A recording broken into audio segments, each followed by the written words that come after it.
So I'm sure everyone's heard a lot about the Affordable Care Act and the website to purchase insurance. So I'm here to talk to you about healthcare.gov and the health insurance marketplace. CMS, Center of Medicare and Medicaid enactment, designed, developed, and implemented the redesign of healthcare.gov, which launched in June and federally mandated will have open enrollment from October through March, with all the insurance plans becoming effective as of January 2014. So what I'm going to do is walk you through some of the basics of the site, explain to you some of the design aspects, and some of the decisions that we made. So to start off, we had three goals. Three of the goals that we had for the site is to build awareness about the Affordable Care Act. Two, to build trust so that people want to stay on the site and provide their information. And three, to convert uninsured Americans into insured ones. There's 48.6 million uninsured Americans in the U.S., and we're expecting tens of millions of folks to enroll in the marketplace this coming fall. So now I'll go into how the site is divided. We have two sides, the Learn and Get Insurance. Learn is going to give you some educational information about what is the marketplace, what are your options, how do the costs impact you, how do you get prepared for open enrollment. The Get Insurance side is going to talk to you about, is the place where you're going to enroll come open enrollment in October.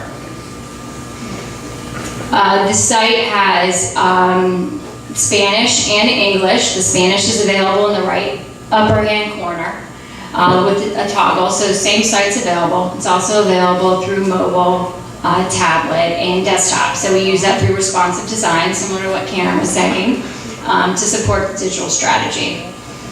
And so now I'm going to talk to you about a couple of the call to actions that we have on the homepage. The first is the Start Now button that you see in the center. And when you click on that button, it's going to lead you through some specific questions. That's going to give you personalized content about what insurance options may be applicable to you, what are some related articles that you're interested in, and a checklist to help you get ready for open enrollment come October. The second call to action on the homepage is where you enter your email address so that you can get information and updates as they're available.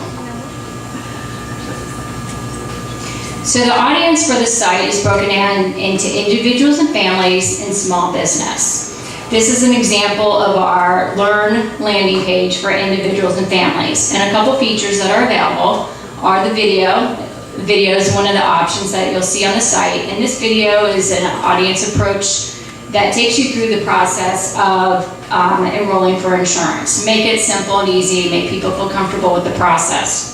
Another feature shown here is in the lower right corner, live chat. So we want to make sure real-time assistance is available. It's a pretty complicated topic. Make sure people can get assistance when they need it. This live chat is available on every site, on every page within the site except for the home page.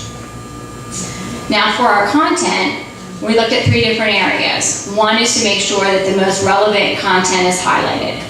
Two is we have a pretty flat hierarchy so that there's very few clicks for users to get where they want to go. And three, that the content's structured so that it's findable, reusable, and we had many pathways to make sure critical information is available. So scrolling down on that page brings you to this, and the white boxes here indicate different cards, and these cards pose questions that we anticipate users are going to have, questions and concerns that we want to answer. So we use Google Analytics to provide the content that's under the most popular and the may interest you columns. And you'll notice a tool at the very bottom that says, was this helpful? And we use that to gather feedback and to, as a result, improve the site.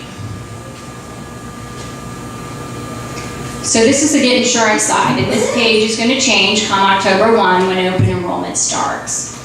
Right now, there are two different ways that you can buy insurance. One is through states have their own state-based exchange. And if states choose not to have their own state-based exchange, they are going to use this site, Health Insurance Marketplace. So when you scroll down on that page, you're going to come to this where you get to select what state you want coverage for. So this example shows Maryland, and as you can see, there's a button here for Click Maryland website. What this means is that Maryland has their own state-based exchange. So if you live in Maryland and you need insurance, come October, you should go to the Maryland State-Based Exchange to enroll in insurance. Now, there are a lot of states that don't have their own state-based exchange, and those states, people who live in those states will use the health insurance marketplace to purchase their insurance. For example, Florida is one of them, Texas, etc. You'll stay on this site. So what are the next steps? For those that live in states that do not have their own state-based exchange, you're going to come to the health insurance marketplace, and you're going to have 4 steps come October 1. 1 is to create an account on the site. 2 is to submit an application to apply. Once you supply, you're going to get a list of plans that you're eligible for, and you can do a compare against plan versus plan and see what best fits your needs. And then lastly is actually select the plan that you want to enroll in. And as I mentioned, the insurance will become effective January 1, 2014. So go out, spread the word, let everyone know who's looking for insurance. They should check out Health Insurance Marketplace and be able to find where they can purchase insurance. Thank you.